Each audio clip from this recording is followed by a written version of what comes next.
Assalamualaikum warahmatullahi wabarakatuh. Halo semuanya. Di sini saya akan menjelaskan secara singkat dengan materi tentang panduan praktis dalam menyusun studi kelayakan bisnis yang efektif. Menyusun studi kelayakan bisnis yang efektif memerlukan pendekatan yang sistematis dan terstruktur. Studi kelayakan bukan sekedar dokumen formal, tetapi alat yang membantu pengusaha dalam mengambil keputusan strategi berdasarkan data yang valid dan analisis mendalam. Dalam prosesnya, ada beberapa langkah yang penting harus diperhatikan agar hasilnya dapat memberikan gambaran yang komprehensif.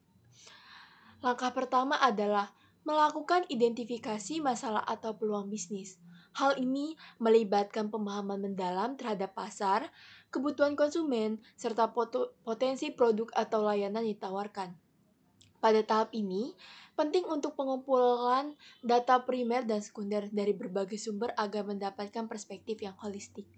Selanjutnya, analisis pasar menjadi fokus utama. Dalam tahap ini, perusahaan harus mengevaluasi target pasar, segmentasi, dan potensi pertumbuhan. Analisis ini biasanya melibatkan survei, wawancara, atau pengumpulan data dari laporan industri. Informasi yang diperoleh kemudian digunakan untuk mengukur tingkat permintaan dan posisi kompetitor.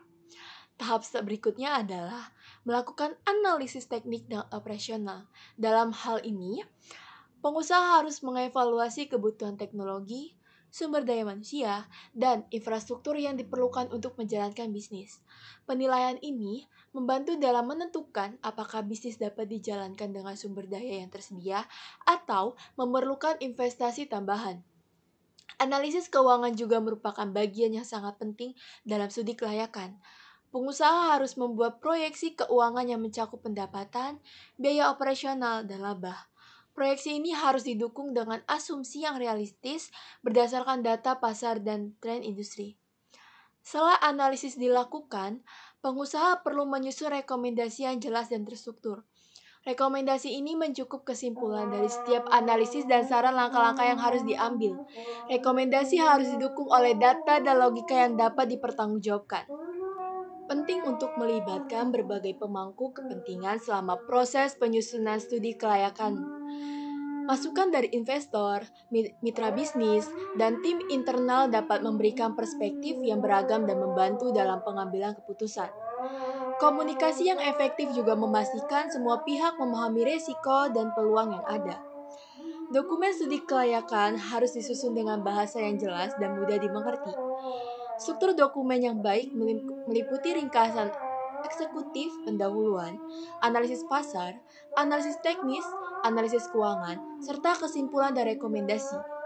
Penyusunan dokumen yang profesional meningkatkan kredibilitas di mata investor atau pihak yang berkepentingan.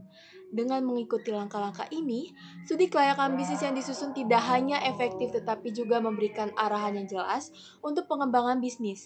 Proses ini membantu pengusaha untuk membuat keputusan yang terinformasi dan meminimalkan resiko kegagalan. Sekian penjelasan singkat dari saya.